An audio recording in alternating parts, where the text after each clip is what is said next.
Sebuah video viral di media sosial memperlihatkan kenekatan warga saat melewati sebuah jembatan. Pasalnya, jembatan tersebut kondisinya sangat parah. Jembatan yang terbuat dari kayu tersebut sudah mulai goyang dan turun hingga ke dasar sungai, mengakibatkan bagian dari tengah jembatan terendam air sungai. Namun, warga tetap saja melewati jembatan tersebut meski harus basah terkena air sungai.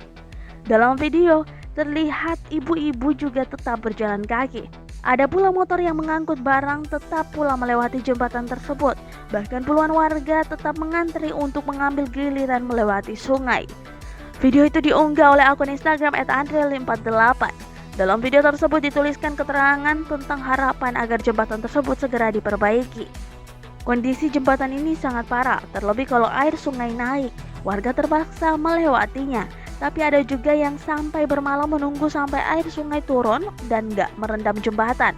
Tulis akun @andreli48.